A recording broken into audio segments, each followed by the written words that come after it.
The MAGA movement is not happy with Donald Trump right now. And before I continue, let me make it very clear to you that no, this does not mean MAGA has completely turned on Donald Trump, but as we have seen over the last week and a half, some MAGA folks have, in fact, turned against Donald Trump. Both average people and, of course, very high-profile, prominent members of the MAGA movement have turned against Trump. And there is a multitude of reasons for this. First and foremost, like one of the biggest ones that happened recently that's not named Epstein, was the fact that Trump said his administration was going to not get rid of the migrant workers on farms. Oh, that pissed MAGA off immediately. You said you were getting rid of all the dark-skinned people. How dare you leave some of them in there in our white country? And then, of course, the Epstein List pissed them off more. More cracks began to form in the movement. Cracks began to form when he signed the big, beautiful bill into law because they're pissed off, one, that he's cutting Medicaid. Even MAGA doesn't like that. And two, they're pissed off that it's adding over $4 trillion to the deficit that they were just told for 4 straight years was the worst thing in the world anyone could ever do. So they're not happy about immigration. They're not happy about the big, beautiful bill. They're not happy about Epstein. They're not happy about him launching missiles in Iran. They're not happy about him sending weapons to Ukraine, which actually is a thing we should be doing, however. But they're just overall unhappy with every single thing this guy has been doing recently. And it has become so glaringly obvious and become such a big political problem for Trump that even Republican strategists right now are starting to sound the alarm bells for Trump. Here is what Matt Bartlett, who is a Republican strategist, he actually served in the State Department in Trump's first term. Here's what he said. The administration seems to be dealing with reality. Let me just stop reading right there because what? No. Like, what part of what the administration is doing is based in reality other than not deporting the farm workers? Because the tariffs, which, by the way, the base is also not happy with, that's based on fantasy. Like, Trump is saying, we've got deficits with these countries. We actually have surpluses with a lot of them that he said we have deficits with. He has no clear rule, no guidance, no nothing on the trade war, so that's not reality. Iran's got the most powerful nuclear weapon on the planet. Trump said that. He literally said that. They don't have any nuclear weapons. There is no Epstein client list. Pam Bondi said there was 3 months ago, man. She said it's literally sitting on her desk. He is not dealing with any reality, Matt Bartlett, so don't even try with that crap. But Bartlett then continued. You can call it hypocrisy. You can call it backtracking. I think it's just a reality of the world where some in the base are just so deeply wed to not just positions, but to conspiracy theories. Yeah, but he's still pissing them off. And that, of course, does not bode well for him in next year's midterms.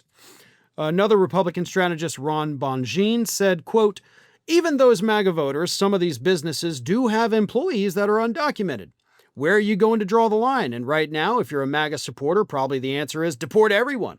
But Trump's running into a problem with how businesses and farms operate without those employees. And yeah, we've actually seen a lot of Republican, like Trump-supporting owned businesses whining about, they came after all my workers. Or in the case of, Tennessee, Nashville, they sent these Republican Trump-supporting owned businesses, sent all their employees home so they wouldn't get caught up in the ICE raids. Another Republican strategist, Brian Darling, said this, I think that's the way most of the MAGA movement is going to treat it. They're not going to like the way this was handled, but I think they're still going to be very loyal to the president and continue to support him. Now that I agree with to a degree. I think you are still going to have 90 to 95% of the MAGA movement that still blindly supports everything Trump does, even when they say that they hate it, but he did it, so we'll support it. He's not going to lose the entire thing. He's not even going to lose most of it. He's not going to lose a majority of it. But with a movement that's already not giant, losing 5 to 10%, hell, maybe even 15 or 20%, that's the death knell, right? You can't go on with that.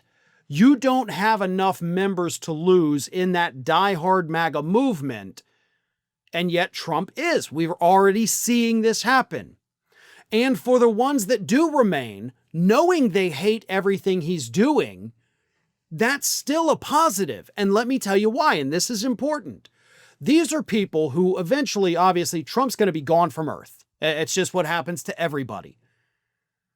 And when Trump leaves office, those people in the MAGA movement who realize, well, he didn't keep any promises, he sucks, blah, blah, blah, but I still love him, those cult members can immediately almost deprogram themselves when he loses power. Because then they don't have to worry about retribution. They don't have to openly, vocally support him because he's gone. So then they can look back and say, man, yeah, that wasn't great. I don't like it. I'm not a part of that. Yeah, I mean, I was swept up in it when it happened, but I'm over that.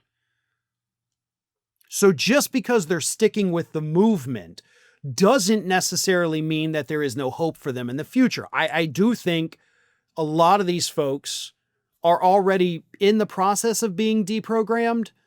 And then once he leaves power, that process will complete itself.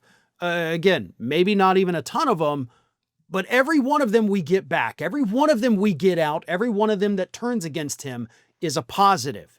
And that's kind of what these strategists are hitting at. Another strategist, this one, Brian Sychik, said this: you could argue that the midterms are always tough for the party in power, that's no secret, and that potentially you're alienating some of these Republicans who may not turn out in the midterm election. And I love that because that is exactly what I've been saying for weeks now. That is the exact same thing. I have told you repeatedly, these people are not going to flip over and vote for Democrats instead. What they'll do is they'll stay home. And that's the best thing we can hope for in the midterms to increase the Democratic victories. Because I think at this point, the victories are a given. Historically, the victories are a given. But if more and more of these MAGA and Republican voters, because I do count them, separately, depending on the context, they stay home because they're mad about everything. They can't bring themselves to vote for a Democrat, but they're pissed at Republicans and they're going to hold it against them and just not show up. We're likely to see a good amount of that. Maybe not a ton, but maybe enough to swing a couple of, races that were pretty close. And that, again, is the best we can hope for in the near future.